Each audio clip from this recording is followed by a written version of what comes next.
Two black teenagers stepped into a car dealership, brimming with nothing but excitement and respect. Minutes later, they were ushered out for looking like trouble. The next day, their billionaire father arrived not to shout, but to ensure the world saw what really went down. The sun beat down hard over Tempe that afternoon, one of those dry, lazy Arizona days where the heat ripples off the pavement. Jaden Carter had just wrapped up track practice, his damp gray t-shirt sticking to his back as he walked alongside his sister, Nia, toward the parking lot of Prestige Auto Gallery. They weren't there to stir up anything. In fact, Jaden had been hyping this visit all week. "I'm not saying I'm buying a car today," he said, shifting his gym bag on his shoulder, "but I just want to see what's out there. Maybe something used, to scope it out before my birthday." Nia laughed, tossing her braids back. "You really think Dad's letting you roll up to school in some two-door coupe?" He grinned, undeterred, his pace steady. "Let me dream." The dealership lot was calm, shiny silver sedans parked under sun-bleached flags, the glass doors glinting in the heat. The siblings walked in like any curious kids, eyes bright with questions. Inside, the air conditioning hit like a wall, slicing through the outdoor warmth. A middle-aged man in a light blue shirt glanced up from behind the counter. His gaze landed on Jaden first, then drifted to Nia. They were dressed neatly, Jaden in workout gear, Nia in a simple dress and sneakers. Nothing flashy, nothing disruptive. Still, the man stood abruptly. "Can I help you?" His tone was sharp. Jaden, ever courteous, stepped forward. "Yeah, just checking out some cars. Maybe something used. My birthday's next month, and do you have an appointment?" The man cut in, already moving toward them. Jaden paused. "No, we don't allow unsupervised minors in the showroom," the man interrupted, shooting a quick look at a coworker across the room. "Company policy." Nia's expression tightened. "We're not touching anything." "Still, this isn't a hangout spot," he said, his voice growing colder. "You can check the website if you're interested." The silence that followed was heavy. Jaden started to speak, then stopped. "Nia's fingers clipped here base top tightly." "We'll leave," Jaden said softly. And they did no arguing, no pushback, just a slow walk back across the asphalt. Nia held her breath the whole way. In the Uber, she finally spoke. "That guy looked at us like we were trash." Jaden nodded once, jaw tight, and tapped his phone to check the ride time, staring out the window. Nia watched his reflection in the glass. He wasn't loud by nature, but this quiet felt different, not peace, but control. She'd seen that look on their dad before. "You're not telling Dad, are you?" Jaden didn't answer right away. "I don't know," he said eventually. "I don't even know what to call it." He didn't say anything wild, just didn't want us there. Nia leaned back. "Felt wild to me." They didn't speak again for the rest of the ride. They didn't need to. They both knew what happened. The man at the dealership, though, had no clue who he'd just dismissed. By morning, he'd find out. The Uber wound through the hills of Paradise Valley, where the homes grew larger, quieter, and more spaced out the higher they climbed. Behind the tinted windows of the black SUV, Nia sat with her arms crossed, still fuming. Jaden stayed silent, phone in hand but off, lost in thought. Their house came into view, a sleek, white-in-stone place behind a subtle gate. Not ostentatious, but quietly expensive, the kind of wealth that whispers old money or sharp intellect. Their father, Victor Carter, had built his tech fortune from scratch, starting with computer repairs in Flagstaff before hitting it big with a cybersecurity firm. These days, his name popped up in Forbes and Silicon Valley talks, but locally, he was just Victor. The kids slipped in through the side door, dropping their bags by the kitchen bench. The house smelled faintly of cedar and fresh laundry on. Their housekeeper, Ms. Linda, looked up from folding towels at the dining table. "Hey, you two. Everything okay?" Nia mumbled a response. Jaden didn't reply. From down the hall, Victor's voice carried. "Jaden." He appeared moments later, barefoot in a navy polo, holding a tablet. "You're back early." Jaden shrugged. Didn't stay long. Victor caught the slump in his son's shoulders, the way he dodged eye contact, and glanced at Nia. Her face said more than she meant it to. "What happened?" Jaden stayed quiet. Victor set the tablet down, arms crossed. "Jaden." Nia sighed. "Some guy at the dealership said we couldn't be there." Victor's brow furrowed. "Which dealership?" "Prestige Auto Gallery. Off University Drive," she said. "What did he say exactly?" Jaden rubbed his neck. "Didn't want us looking around. Said minors can't be in without a parent. Acted like we were loitering." Victor didn't move for a moment, his eyes narrowing not in anger, but with that focused chess player calculation. "What did you do?" We left, Jaden said. Didn't want to make a scene. That hit Victor hard.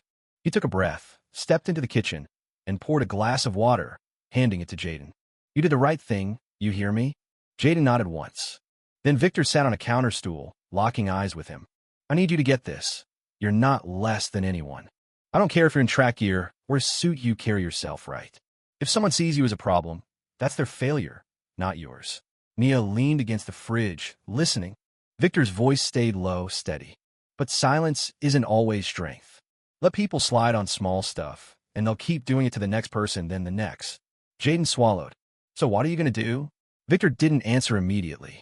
He looked at them both, then stood, pulling his phone from his pocket. I'm going to have a conversation. Nia blinked.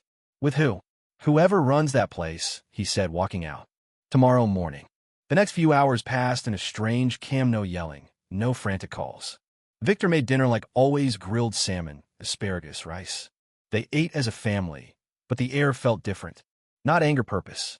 That night, Jaden stared at the ceiling for a while before sleep came. He wasn't sure what his dad meant by a conversation, but he sensed it'd be louder than any shouting. Across town, the man at the dealership had no idea a storm was brewing. Prestige Auto Gallery opened at 9 a.m. Sharp.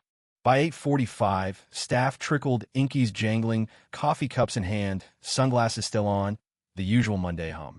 Greg Nolan, the assistant sales manager, leaned against the front desk with his iced Americano, scrolling his phone. He barely recognized half the names in his inbox. Any more turnover was brutal, but the job paid if you could sell. And he could sell. By 9:03, one customer rolled in a navy blue Rolls-Royce Phantom, gleaming under the Arizona sun. It didn't park in a regular spot or idle out back. It pulled right up to the front doors and stopped. No one got out at first. Greg glanced at the receptionist, then stepped forward. You expecting someone? Nope, she said, eyes fixed on the car. The door opened. Out stepped a tall man in a dark blazer, slacks crisp, shoes mirror shined. He moved with calm precision, no wasted motion, and pushed the glass door open, pausing at the entrance. Good morning, he said, voice smooth but solid. I'm looking for your manager. Greg hesitated. I'm the assistant manager. What can I help you with? The man met his eyes. You're not who I need. That's when Paul Grayson, the general manager, emerged from the side office stall, flushed, perpetually stressed. Morning, he said quickly. I'm Paul. What brings you in? The man pulled a card from his jacket and handed it over. Paul read it slowly. Victor Carter, founder and chairman, VRC Global. He looked up, face paling. You wow, sir, I wasn't expecting. I imagine not, Victor replied, stepping inside. I won't take long. Paul gestured to his office, eyes darting to Greg. Let's talk in here. No need for privacy, Victor cut in. This is a public place. I'll keep it short. Paul nodded stiffly, uneasy. Of course, go ahead. Victor scanned the showroom. Yesterday, 2 kids walked in here. One was my son, the other my daughter. Paul blinked, his throat bobbing. I see. They were told they couldn't browse, that they should leave, that this wasn't for them. Sir, we have. Victor raised a hand. I'm not here to argue or for a refund. I didn't lose anything yesterday. You did. You lost the chance to treat 2 young people right, kids, raised to respect others, even when it's not given back. A few employees edged closer, pretending to tidy papers or wipe counters. Victor went on. My kids aren't troublemakers. They're smart, thoughtful, raised with care. They don't need your approval, but they deserve to be treated like people, not threats. Greg stared at his shoes. The receptionist stopped typing. Paul cleared his throat. Mr. Carter, if I may, I'm not asking for an apology, Victor said. Apologies are cheap. What matters is what you believe when no one's watching, the choices you make when you think no one's calling you out. He paused, letting it sink in. Next time, it won't be my kids. It might be someone without a father who's got a media Rolodex. They'll leave with a memory you'll never hear about, but it'll stick with them forever. He turned to go, then added without looking back. You can sell luxury without being petty. Hope you figure that out. Outside, a small crowd had formed. 2 people filming on phones, a local reporter on a tip, a woman with a mic. Victor hadn't called them. Word had just spread. The air felt heavier, not from heat, but from something else. He stepped onto the pavement with calm purpose, unfazed by the growing attention. 2 college students whispered off to the side, phones out. A woman from KXME 5 News muttered in her mic, unsure if she was live. Victor didn't shout or seek a spotlight. He stopped near the door, adjusted his sleeve, and spoke. I wasn't planning to say anything today, but I know how this works. If I don't, someone else will speak for me. He scanned the small crowd. My son, Jaden, and my daughter, Nia, came here yesterday. They weren't loud, weren't messing around, just two kids with a little excitement and a dream.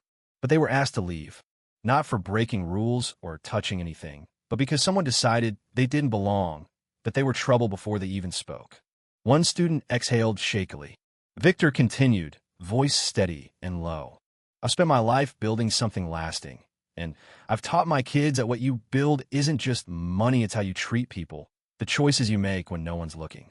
Yesterday, someone saw my children and didn't see them, they saw what they assumed and dismissed them.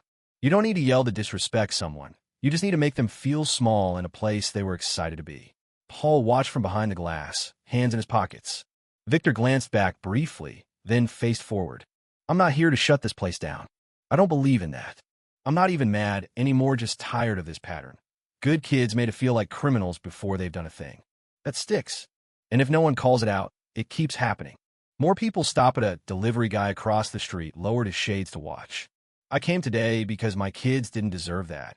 And I want them to see that when something's wrong, you don't swallow it, you face it with clarity, dignity, and without becoming what you're against.